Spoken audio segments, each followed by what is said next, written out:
Hi. Hi.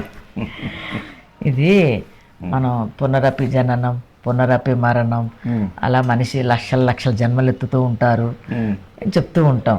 అంటే ఏంటని అర్థము అంటే ఈ మనస్సుకి చావు లేదు, ఒక బాడీకి మాత్రమే చావు ఉంటుంది. అంతేనా? ఈ చావు బాడీకి ఉండడం వల్ల ఈ జన్మలో మనిషి ఇంకో జన్మలో ఇంకొకటో ఏదో ఒక జన్మ ఎత్తుతూ ఉన్నాం. అంటే మనం ఈ మనస్సును ఆపే వరకు మనం దైవత్వాన్ని చేరుకోలేము. సో ఇదంతా ఇది ఒక అడ్డదారి, అంటే తప్పు దారిలో మనం ఉండటం వల్ల ఇలా జన్మలు ఎత్తుతున్నాం. సో దీన్ని సరైన దారికి ఎలా మళ్ళించి ఈ మనస్సుని తీసేసి ఈ మనిషి ఎప్పుడు అర్థం చేసుకుంటారు ఇది ఇంకా మన తప్పుదోవలో ఉన్నామని అర్థం ఎలా చేసుకుంటారు? ఆ భ్రమల నుంచి ఎలా బయటపడాలి? మంచి క్వశ్చన్.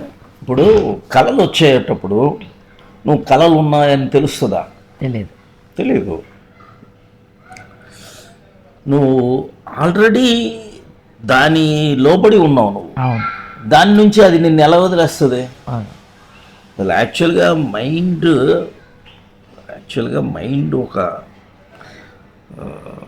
ఒక టూల్ అయితే దాని ద్వారా మనం అర్థం చేసుకోవాలి. అందుకే యాక్చువల్గా చాలా కష్టమైన విషయం అన్నమాట.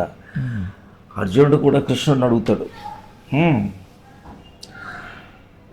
కృష్ణుడు చెప్తాడు, ఇలా కష్టమైంది కదా, అసంశయం మహాబాహో మనో దుర్నిగ్రహం చలం, అయితే అభ్యాసేన తు వైరాగ్యేన చ గృహ్యతే. అభ్యాసం వైరాగ్యం. అభ్యాసం అంటే ఏంటి? ఇక్కడ ఇలాగే ప్రాణాయామాలు చేసుకోవటం, ధ్యానం చేసుకోవటం, then it will give you little detachment. Otherwise will be in trap. ఏంటంటే ఇప్పుడు మనం కళ్ళు తెరిచి కలకంటున్నాం, రాత్రి అప్పుడు కళ్ళు మూసుకొని కలకంటున్నాం. రెండు కళ. ఇది తెలియటం చాలా పెద్ద విషయం. ఏంటంటే దీన్ని మనం ఎంత సత్యం అనుకుంటామంటే యూ కాంట్ ఈవెన్ ఇమాజిన్. దీనికి ఇంపార్టెన్స్ ఇస్తాం. ప్రతిదానికి మనం మన ఆఫీస్ వాళ్ళ బాధ్యత, నా కష్టాలకి నా ఫ్యామిలీ బాధ్యత, నా భార్య, నా పిల్లలు, నా ఇవన్నిటి కష్టాలన్నిటికీ కారణం ఇవన్నీ అంటున్నాం కదా. యాక్చువల్గా ఏమీ లేదు. అది ఎంత నీ కర్మ భాగం మాట. నీ కర్మ ఇట్ ఈజ్ రెసిడ్యువల్ కర్మ. నీ సంస్కారాలు residual. Mind is nothing but your continuation of your karma. ఆ కర్మ అనేది ఆ ప్యాకేజ్ నుంచి you are born with a, when you die your mind is going along with you. When you are born, the mind is coming along with you. ఇదంతా కూడా manifestation of the body అంతా కూడా ఈ mind ప్రకారం. ఇది చాలా tricky science. ఇది యాక్చువల్గా ఏం చేయట్లేదు. ధ్యానం మనం చేసేటప్పుడు ఈ మైండ్ని చిప్ ఆఫ్ చేస్తూ ఉన్నామన్నమాట. అది ఒక పెద్ద ఒక డర్టీ క్లాత్. ఆ డర్టీ క్లాత్ని ఒక డిటర్జెంట్తోనే వాష్ చేస్తూ అదే ధ్యానం. ఆ రెసిడ్యువల్ కర్మాన్ని తీసేయటం అన్నమాట. ఏంటి ఇది ఎన్నాళ్ళు మనల్ని హాంట్ చేస్తుందంటే that karma you will have to ఆ విట్నెస్సర్ లాగా కంటిన్యూస్గా అయిపోవాలన్నమాట.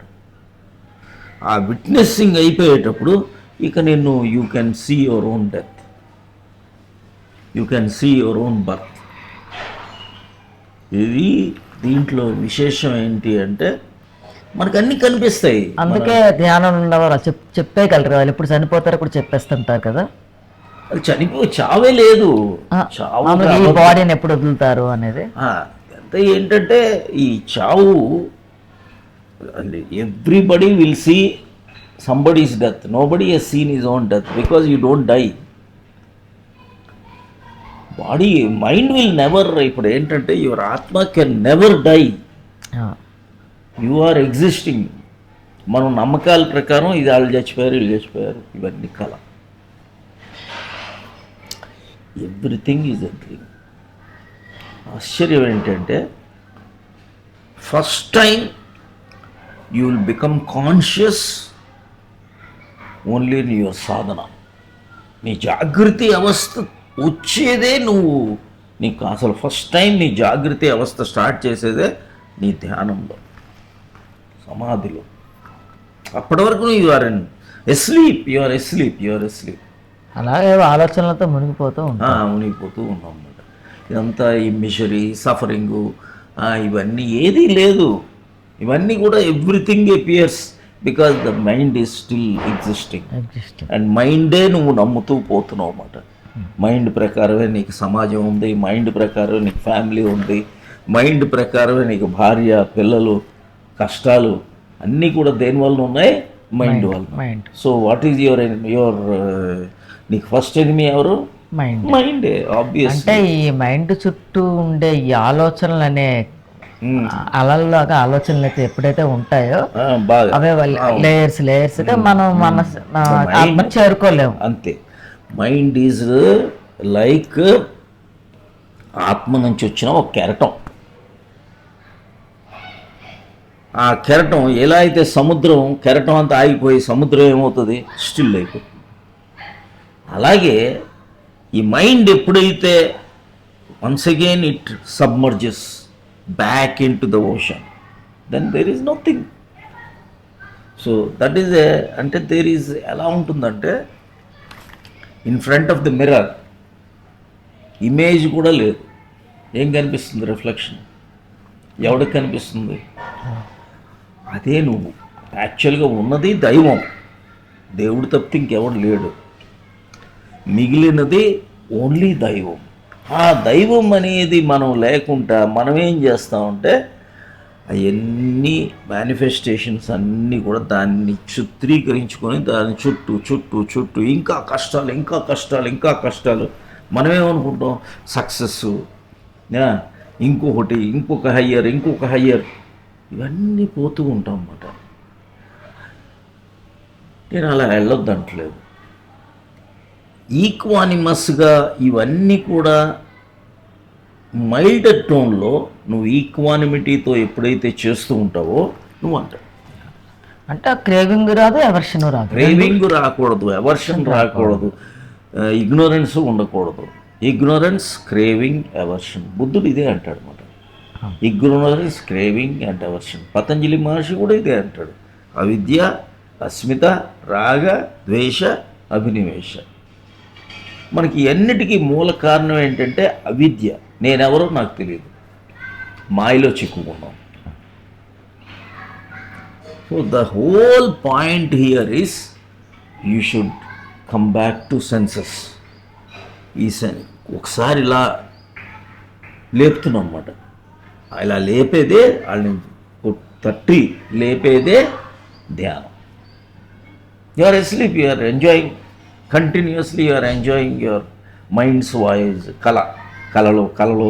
కళలో పరిగెడుతున్నాం, కళలో విక్టరీ చేస్తున్నాం. ఈ కళలు ఏమవుతాయి? నీకు ఇంకా సంస్కారాలు డీప్ అయిపోతూ పోతాయి.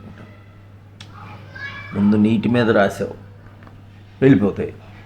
ఇసుక మీద రాసావు, కొంత టైం ఉంటుంది. రాయి మీద రాసావు, ఏముంటుంది? గట్టిగా. సో ఎంత నువ్వు డెప్త్లో రాస్తున్నావు అనేది ఇంపార్టెంట్ మాట. ఏమీ లేదు రాసేదానికి, ఏముంది? నథింగ్ ఈజ్ దేర్ అనేది ఎవరైతే అలా డీప్గా వెళ్ళిపోతావో అప్పుడు తెలిసిపోతుంది అన్నమాట. So the whole family when it understands from this viewpoint, that would be fantastic. ఇంకా అండర్స్టూడా? Okay. I wish you all the best. God bless you. Subscribe చేసుకోండి. Members, it's very important. Member is not for మీ.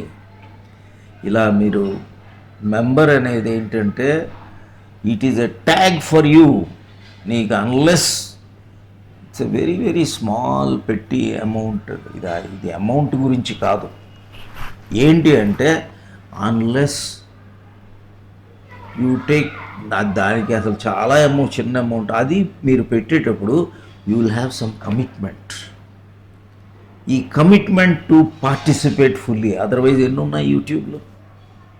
ఆ యూట్యూబ్లో కొట్టుకుపోతుంది. ఇదేంటంటే practice చేసే science. ఇప్పుడు నేను గత 45 ఏళ్ళ నుంచి ఇస్తూనే ఉన్నాం.